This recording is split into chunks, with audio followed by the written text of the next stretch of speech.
किसान साथियों, अगर आपकी गेहूं की फसल में बालियां बनना शुरू हो गई हैं और इनमें से किसी भी स्टेज में अगर आपकी फसल है, यानी कि उस फसल की गबोटे के अंदर बालियां हैं या फिर गबोटे से बालियां जो है बाहर आने लगी हैं या बालियां एकदम बाहर आ चुकी हैं, तो साथियों आपको अपनी फसल के हिसाब से, उसकी स्टेज के हिसाब से कौन से फर्टिलाइजर्स का इस्तेमाल करना है, आज की इस वीडियो के माध्यम से हम यही जानेंगे। सबसे पहले दोस्तों हम बात करेंगे कि अगर आपकी गेहूं की फसल में उसके गबोटे के अंदर बालियां बनने लगी हैं और बालियां इस तरीके की हो गई हैं जैसा कि आपको वीडियो में दिखाया जा रहा है, तो साथियों आपको क्या करना है कि इस समय पर आप अपनी गेहूं की पैदावार को बढ़ाने के लिए जो है इस बाली की लंबाई को नहीं बढ़ा सकते,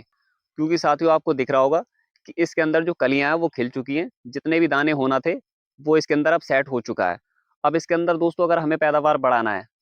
तो हमें अपनी गेहूं की फसल के अंदर जो है दाने को मोटा बनाना है और दाने को वजनदार बनाना है। तो इसके लिए साथियों हमें अपनी गेहूं की फसल के अंदर 05234 की 1 किलोग्राम मात्रा और उसके अलावा एक ऑल इन वन माइक्रोन्यूट्रिएंट जिसके साथ में साथियों जिंक भी हो, उसके हमें जो है 200 ग्राम से लेकर 250 ग्राम मात्रा। इसके अलावा दोस्तों आपको सीवीड करके एक प्रोडक्ट मार्केट में मिल जाएगा, आपको किसी भी ब्रांड का वो खरीद लेना है और उसकी 100 ml से 120 ml की मात्रा, आपको इन तीनों चीज़ों का जो है अपने खेत में छिड़काव कराना है। अगर आपकी फसल इस स्टेज में है, यानी कि आपकी गेहूं की फसल में जो है उसके गबोटे के अंदर बालियां सेट हो चुकी हैं, तो साथियों आप इन तीनों चीज़ों का इस्तेमाल करें। और अगर आपकी गेहूं की फसल में नाइट्रोजन की कमी है, उसकी पत्तियां जो है आपको पीली दिख रही हैं,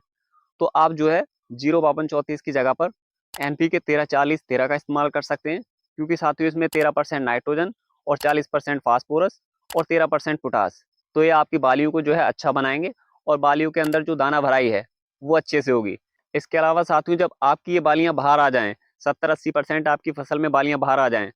तो उस समय पर जो है आप पोटास या फिर इसकी जगह पर 05234 का दोबारा से स्प्रे कर सकते हैं, जिससे कि इसके अंदर जो दाना भराई है वो अच्छे से हो जाएगी, दाना मोटा होगा और दाना वजनदार रहेगा, जिससे आपकी जो ओवरऑल पैदावार है वो अच्छी हो जाएगी। अब इसके अलावा साथियों हम बात करते हैं कि आपकी गेहूं की फसल में बालियां अगर इस तरीके से बाहर आ चुकी हैं, आपको दिख रहा होगा, मैं वीडियो में दिखा रहा हूँ, तो आपको क्या करना है कि इसकी ना तो आप लंबाई बढ़ा सकते हैं और ना ही आप जो है इसके दाने के लिए खास करके कुछ कर सकते हैं, लेकिन आप फिर भी पैदावार को बूस्ट देने के लिए अगर 10%, 5% या 15% आपकी पैदावार बढ़ जाती है तो बेहतर है। तो उसके लिए आप दोस्तों, अगर आपकी गेहूं की बालियां इस तरीके से निकल आई हैं, 80-90% बालियां आपकी फसल में आ गई हैं, तो आप जो है 05234 या फिर इसकी जगह पर आप पोटास, इन दोनों में से किसी का इस्तेमाल कर दें, किसी का भी अपने खेत में छिड़काव करा लें। और इसके अलावा साथियों थोड़े कीटों का ध्यान रखें कि आपकी फसल में किसी तरीके का कोई भी कीट ना लगे, चाहे आपकी फसल किसी भी स्टेज में हो, चाहे बालियां बाहर आ गई हो, बालियां गबोटे के अंदर हो या फिर बालियां बनना शुरू भी ना हुई हो, आप जो है कीटों का खास करके ध्यान रखें। आपका तना छेदक और माहू, ये दोनों जो है समय पर बहुत ज़्यादा लगते हैं, तो इनका ख्याल रखना है। और अगर आपकी बालियां इस स्टेज में हैं तो आप 05234 या फिर पोटास, इनमें से किसी एक को सिलेक्ट कर लें और उनकी मात्रा मैंने आपको स्क्रीन पर दिखाई दी, कितनी मात्रा रखना है, आपको इसके अनुसार अपने खेत में छिड़काव करा देना है। अब दोस्तों बात करते हैं कि आपकी गेहूं की फसल अगर इस स्टेज में है, आपको दिख रहा होगा, मैंने वीडियो में दिखा दिया है कि ना ही कोई इसमें अभी बालियां बनना शुरू हुई हैं, ना ही इसका तना फूलना शुरू हुआ है, आपको अभी इसमें झंडा पत्ती भी ठीक से विकसित हुई नहीं दिख रही है, तो साथियों आप कौन से फर्टिलाइजर्स का जो है इस्तेमाल करें। अब मैं आपको बता दूं कि अगर आपकी गेहूं की फसल गिर जाती है, आपने कोई ऐसी वैरायटी लगा रखी है जिसकी हाइट बहुत ज़्यादा हो जाती है और फसल गिर जाती है, तो आपको जो है कैल्शियम नाइट्रेट का इस्तेमाल करना है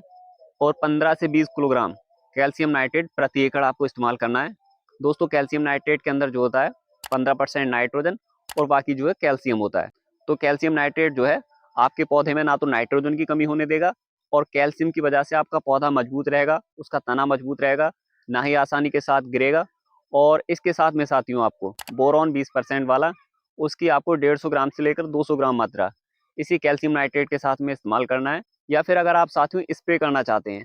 तो आपको 400-500 ग्राम जो है कैल्शियम नाइट्रेट और उसके अलावा 100 ग्राम के आसपास आपको लेना है बोरॉन 20% वाला। साथियों इसकी आपको जो है अपने खेत में छिड़काव कराना है। साथियों इनका इस्तेमाल करने से जो है आपके पौधे का सेल स्ट्रक्चर मजबूत होगा, उसकी जो फ्लावरिंग होगी, जो उसके अंदर फ्रूट सेट होगा, वो बहुत अच्छा हो जाएगा और जो उसका तना वगैरह है वो भी काफ़ी ज़्यादा मजबूत हो जाएगा। इसके अलावा आपका जो पौधा है वो हाई टेम्परेचर हो या फिर लो टेम्परेचर हो, दोनों ही स्थिति में पौधे को जो है एकदम स्ट्रेस फ्री रखेगा। तो आप जो है इस समय पर कैल्शियम नाइट्रेट और आपका बोरॉन, अगर आपकी फसल गिर जाती है, और साथियों अगर आपकी फसल नहीं गिरती है तो आप जो है दानेदार यूरिया का भी इस्तेमाल कर सकते हैं, या फिर आप जो है कैल्शियम नाइट्रेट और बोरॉन के साथ में 10 से 15 किलो यूरिया प्रति एकड़ मिक्स कर सकते हैं। इससे जो है आपकी फसल में नाइट्रोजन की कमी नहीं होगी और आपकी फसल में जो बालियां बनने का प्रोसेस है, जो गबोटे के अंदर बालियां बनेंगी, वो अच्छे से हो जाएगी। और बालियों की जो लंबाई है, वो काफ़ी इस चीज़ पर निर्भर करेगी कि आपने बोरॉन उस समय पर दिया है या नहीं दिया है। ये सब इन चीज़ों पर निर्भर करेगा। इसके अलावा साथियों, अगर आपकी गेहूँ की फसल नहीं गिरती है, आपने सही वैरायटी का चुनाव किया है, तो आप जो है ना ही दानेदार यूरिया का इस्तेमाल करें और ना ही कैल्शियम नाइट्रेट का इस्तेमाल करें। आप नैनो यूरिया 500 ml प्रति एकड़, उसके साथ में ऑल इन वन माइक्रोन्यूट्रिएंट जिसके अंदर जिंक होता है, और साथियों इसके अंदर माइक्रोन्यूट्रिएंट जो आप बोरोन वगैरह अलग से दे रहे थे, वो आपको देने की जरूरत नहीं है, क्योंकि साथियों माइक्रोन्यूट्रिएंट के अंदर boron, copper, iron, manganese, magnesium, ये सब पहले से ही होता है, तो आप जो है अलग से बोरॉन ना दें। और दोस्तों, जब आपकी गेहूं की फसल में बालियां 70-80% बाहर आ जाएं, तो आप उस समय पर पोटास या फिर 05234, इन दोनों में से किसी एक चीज को चुन लें और अपने खेत में उसका छिड़काव करा दें। इससे जो बालियों के अंदर दाना भराई का काम है, वो काफी अच्छे से हो जाएगा, काफी स्मूथली हो जाएगा। तो आपकी फसल की जो पैदावार है, जो ओवरऑल प्रोडक्शन है, वो काफी अच्छा हो जाएगा। इसके अलावा साथियों, कीटों के बारे में आपको बता ही चुका हूँ कि आपको अपनी फसल कीटों से बचाना है, चाहे वह आपका तना छेदक हो, माहू हो, जड़ माहू हो, या फिर किसी भी तरीके का कीट आपके क्षेत्र में लगता हो, तो आपको उनसे अपनी फसल को जरूर बचाना है। दोस्तों, उम्मीद है वीडियो में दी हुई जानकारी आपको अच्छी लगी होगी, आपके काम की होगी। अगर वीडियो आपको अच्छा लगा हो, तो साथियों वीडियो को लाइक करें, चैनल को सब्सक्राइब करें। मिलते हैं नेक्स्ट वीडियो में। जय हिंद, जय भारत, जय किसान।